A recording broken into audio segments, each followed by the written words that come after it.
Screaming Jenny. The old storage sheds along the tracks were abandoned shortly after the Baltimore and Ohio Railroad was built, and it wasn't long before the poor folk of the area moved in. The sheds provided shelter of a sort, although the winter winds still pierced through every crevice, and the small fireplaces that the poor constructed did little to keep the cold at bay. A gentle, kindly woman named Jenny lived alone in one of the smaller sheds. She had fallen on hard times, and with no family to protect her, she was forced to find work where she could and take whatever shelter was available to someone with little money. Jenny never had enough to eat, and in winter her tiny fire barely kept her alive during the cold months. Still, she kept her spirits up and tried to help other folks when they took sick or needed food, sometimes going without herself so that another could eat. One cold evening in late autumn, Jenny sat shivering over her fire, drinking broth out of a wooden bowl, when a spark flew from the fire and lit her skirts on fire. Intent on filling her aching stomach, Jenny did not notice her flaming clothes until the fire had burnt through the heavy wool of her skirt and began to scorch her skin. Leaping up in terror, Jenny threw her broth over the licking flames, but the fluid did nothing to douse the fire. In terror, Jenny fled from the shack and ran along the tracks, screaming for help as the flames engulfed her body. The station was not far away, and instinctively Jenny made for it, hoping to find someone to aid her. Within moments, her body was a glowing inferno and Jenny was overwhelmed by pain. Her screams grew more horrible as her steps slowed. She staggered blindly onto the tracks just west of the station, a ball of fire that barely looked human. In her agony, she did not see the glowing headlight of the train rounding the curve, or hear the screech of the brakes as the engineer spotted her fire-eaten figure and tried to stop. A moment later, her terrible screams broke off as the train mowed her down.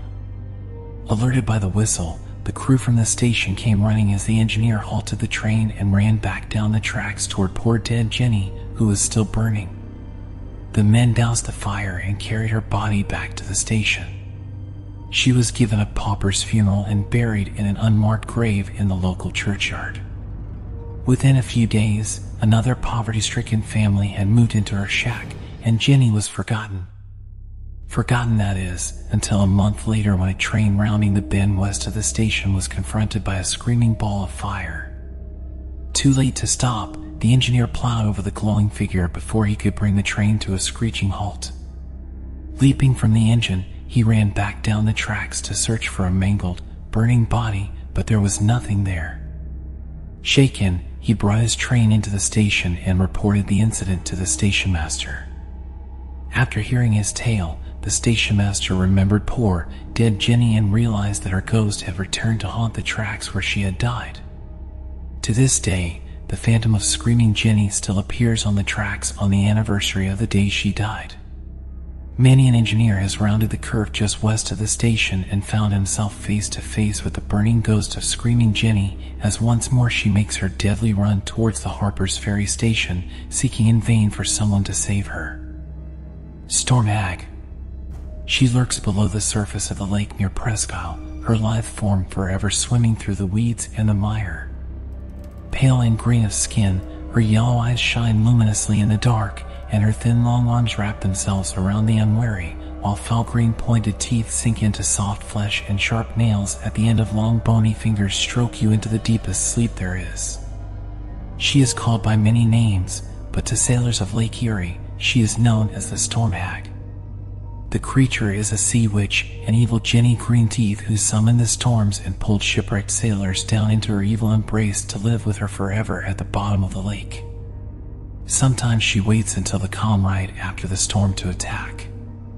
When the sailors relax their guard, lulled into thinking that the danger had passed with the storm hag bursts forth from the dark waters of the lake, spewing forth lightning and wind like venom. And the ship will vanish, never to be seen again. There is only one warning before she strikes. If you listen closely, you can hear her singing against the harsh wind and the thrashing waves. Come into the water, love. Dance beneath the waves. Where dwell the bones of sailor lads? Inside my saffron cave. If you can, flee immediately, for the storm hag is right beside you. If you cannot, then pray to your God for mercy, for the storm hag will grant you none. Her whirlpool will suck down your ship, and her long green arms will lovingly stroke you into the depths of the lake, where she will feast on your body among the weeds. Vampire Hermit. She was nervous when her husband said they were to stay in the abandoned house, for it contained the corpse of the hermit who once lived there, enshrined in a coffin in the loft. It was an old custom and one no longer popular among the Iroquois people, but the hermit had insisted upon it before his death. There was good hunting in this place, her man had declared, and so they moved in and she unpacked their few belongings in the front room, refusing to go up into the loft where the hermit's body lay. When her husband left to hunt, she immediately put her daughter in the sling on her back and went to look for roots and berries, staying away until her husband returned with the meat. As she prepared the evening meal for them, her husband, tired from his hunting, climbed up into the loft to rest. The hut soon filled with the delicious smell of roasting meat. She was sorting through the berries when she heard a muffled cry and the crunch of breaking bones. As she stared upward, frozen in horror, blood started to drip from the rafters. She crept silently to the far corner of the room where she could see up into the loft. A skeleton with glowing red eye sockets was feasting on the body of her husband, its teeth and chin covered with blood. Her daughter stirred restlessly at her back, and she knew that she had to get away immediately. "I am going to run down to the stream to fetch water for the broth," she called toward the loft. "I will be right back." She took the pail and walked toward the stream, trying to appear normal. As soon as she was out of sight among the trees, she started to run as fast as she could. She heard a terrible howl from the direction of the house as the creature heard them escaping and started to pursue. The young mother stumbled desperately through the woods, the creature's howls growing closer as it pursued them. Her little daughter wailed in fright at her back as she fled in terror, sobbing and was almost without hope the monster was gaining on her. In a last act of despair, she shouted the Iroquois distress cry, hoping someone would be near enough to hear it. Her call was taken up and answered by the warriors from the village. She could hear the creature breathing behind her as she sprinted to the trees at the edge of the village. Here, her strength failed her, and she collapsed to the ground. Just before the monster could pounce on them, a party of warriors burst through the gates of the village, chasing the skeleton away. They swung their torches wide, and the skeleton retreated farther into the woods. The warriors chased the creature back to the hermit's house and set fire to the cabin. As the flames encompassed the house, a terrible howling and roaring came from the loft, and the vampire hermit fled into the woods in the form of a rabbit, never again to plague the young woman or her daughter. Vengeance.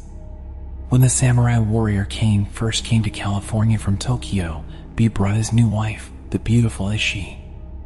She was an ideal wife, gentle, attentive, and a wonderful cook. Kane was the envy of his new neighbors. But he was a proud man. When a wealthy family moved into the neighborhood, Kane cast his eye upon their lovely daughter, Aiko, and desired her. In his mind, Ishi was second best. So Kane plotted to rid himself of his wife so he could woo and win the fair Aiko. On a stormy night on the way home from a great banquet, Kane pushed Ishi over the cliff and into the bay. No one heard her scream, though the howling wind. No one suspected foul play when Kane came rushing back to the banquet hall, shouting for help because his poor wife had slipped and fallen over the cliff. Kane acted the part of the bereaved husband to perfection. He gave Ishi a splendid funeral. It wasn't until he was alone in his house that Kane relaxed and drank to his success. Outside, the wind whipped against the house, making the walls rattle and shake. A stray breeze swept through the sleeping room with a whisper, "Vengeance! Vengeance!" Kane sat up and blinked as a dark figure stepped into the room. Its long tangled black hair hung over the dirty, blood-stained kimono. Its face was crushed and broken, with one eyeball hanging from the socket. The ghost of Ishi reached out a broken hand toward her husband, smiling through the shattered remains of her teeth. "Vengeance," she whispered, "vengeance." Cain screamed in terror, leapt out of the window, and ran to a neighbor's house. Mistaking his fear for grief, the neighbors took him in and insisted he stay with them during the first weeks of his bereavement. A month passed as Cain waited for Ishi's ghost to reappear, but she'd vanished. Relieved, Cain decided it was safe to bring Aiko and her family to see his home. As he escorted Aiko's parents around the garden, he felt a hand on his arm. Cain turned around and found himself facing a beautiful Ishi who kissed him and whispered in his ear, "Vengeance." Laughing, Ishi danced away, waving to Aiko and her parents as she passed. Aiko glared after her in jealous rage. Fearing that Aiko might end the betrothal, Cain pressed forward with his suit, arranging for a grand engagement feast to prove his devotion. Friends, neighbors, and family came to the banquet hall to laugh and toast over food and wine. Cain was very pleased with his success. But when he looked across the hall, he saw the ghost of beautiful young Ishi walk into the room and stand demurely in the corner. He paused mid-sentence and stared in horror as she laughed and began to change. Her body twisted and broke before Cain's eyes, her face collapsing inward and bleeding, her black hair tangling, her eyeball popping out of its socket. "Vengeance," she whispered. "No! No!" Cain shouted. Around him, Akio, her parents, and the guests stared. None of them could see the ghost. As Ishi drifted out of the door, Cain followed, vowing she would haunt him no more. The ghost drifted along the cliff path with Cain running after her, shouting and cursing. Suddenly the ghost stopped at the place where Cain had pushed her. She turned to face Cain and started to grow, her crushed body bloody and dirty, her eyeballs swaying, her shattered teeth gleaming in the moonlight. "Vengeance," she screamed and lunged at Cain. The samurai stepped backward, face contorting in fear. His foot slipped suddenly on the loose earth, and he plunged backward over the edge of the cliff, his body fatally smashing into the rocks far below. That same night, a terrible storm beat against Cain's house. Lightning hit the roof and the house burned to the ground. Neighbors claimed they could hear a voice in the wind saying one word over and over, "Vengeance." "Where's my liver?" "Go straight to the store and don't fool around," his mother said sternly as she handed over the money. "Your father's boss is coming to dinner tonight and we're having his favorite meal of liver and onions. It's important that we make a good impression, so get the best liver they've got." "I will, Ma," Tommy sulked. His mother had really been after him since he brought home a failing report card. Tommy grabbed his bicycle from the garage and rode down Main Street. Then saw his friend Chad. "Come on, Tommy," Chad called. "The gang's playing baseball over at the park, and we need a pitcher." Immediately, all thoughts of his errand fled from Tommy's mind. The boys headed towards the park. Tommy pitched a no-hitter to win the game for his team, but by the time it was over, it was dark. Then Tommy remembered his errand. "The liver," he gasped. "I've got to get to the store." But all the local groceries were closed. "My mom's going to kill me," he gasped. First the bad report card, and now this. He would be grounded for life. As he rode home past the cemetery, he got an idea. It was an awful idea, but it would save him from the even more awful fate that awaited him if he came home without a liver. His great-uncle had died a few days ago and had been buried in the cemetery. What harm would it do to remove it? His uncle certainly didn't need it anymore. Tommy hurried home as silently as he could and got his father's shovel. He returned to the cemetery and began digging up his great-uncle's grave. That night, his mother cooked up the liver and onions, and the boss raved about the meal and had such a good time that he didn't leave until quite late. Tommy went to bed that night relieved he had gotten away with it. He fell asleep almost as soon as his head hit the pillow, but woke with a start soon after, sure that he had heard a voice. "Where's my liver?" A ghostly voice rose up from the staircase, deep and guttural. Tommy gasped in fear and flung himself under the covers as the thud of heavy footsteps reached the top of the steps. Thump, thump, thump. The footsteps drew nearer until they reached Tommy's door. "Who's got my liver?" the horrible voice asked again. "Go away. Go away," Tommy whispered repeatedly. His whole body trembled in terror as once more the voice asked, "Where's my liver?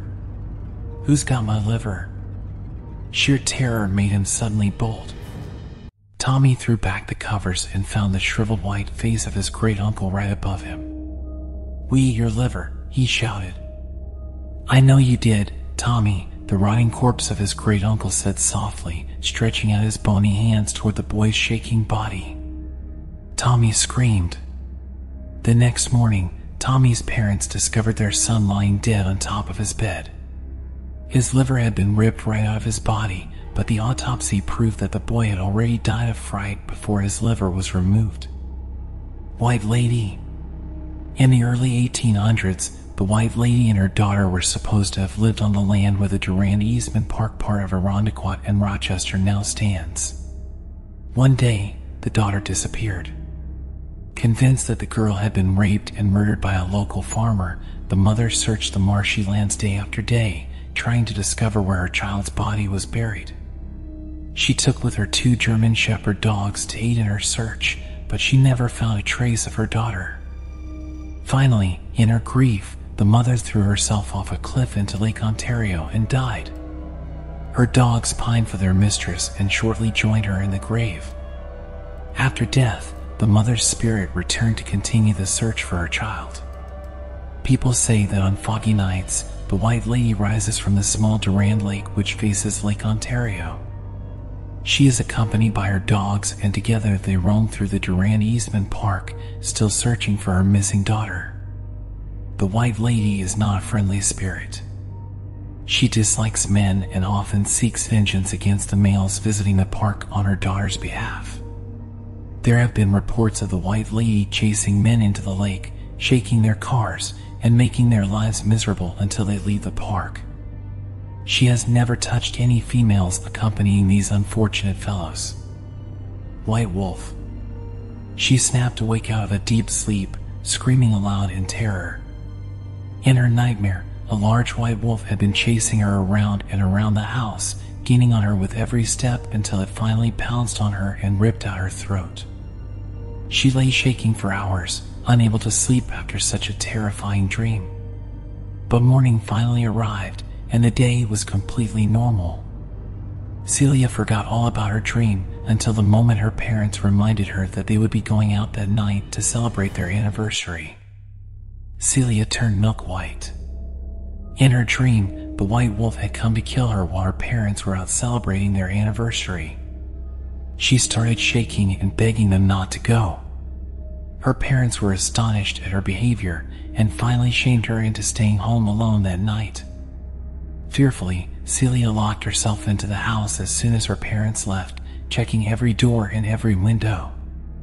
She tried to laugh it off as she got into bed, and finally she shook off her irrational fear and fell asleep. Celia snapped awake suddenly, every muscle tense. She heard the tinkling of falling glass from a broken window and the snuffling sound of a snout pressed to the floor. It was the sound of a hunting wolf. A werewolf. Real wolves did not break into houses when there was plenty of game outside. She could hear the click-clicking of the creature's claws on the wooden floor.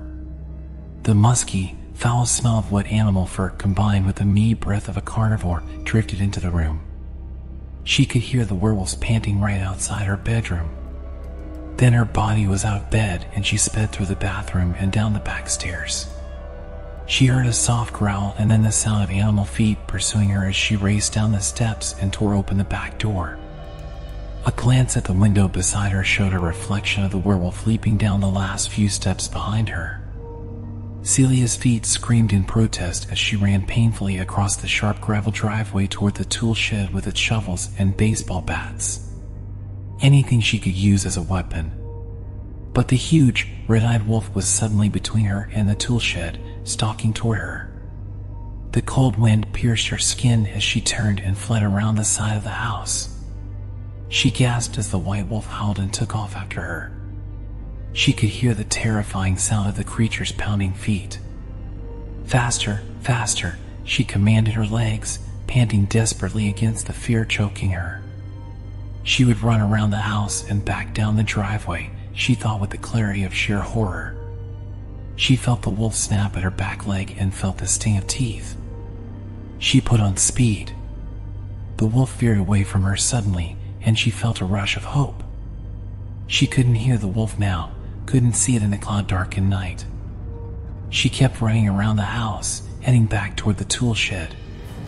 To her intense relief, she heard the sound of a car coming down the road in front of her house. Her parents were back and would save her from the wolf. Then her heart stopped in panic as she turned the last corner and saw the shape of the white wolf as it stood balanced on the porch railing right in front of her. It sprang upon Celia, huge teeth tearing into her flesh and ripping at her throat. She fell under the weight of its body, hot blood spilling all over the ground, and died seconds after she hit the ground. 1 minute later, her parents' car pulled into the driveway, its headlights blinding the white wolf as it pulled toward the house. Frightened, the wolf backed away from its kill and then ran away. Wrath of the Creek. When he left his tribe to work with the white lumberman, he changed his name to William Cloud, and the lumberjacks started calling him Cloudy.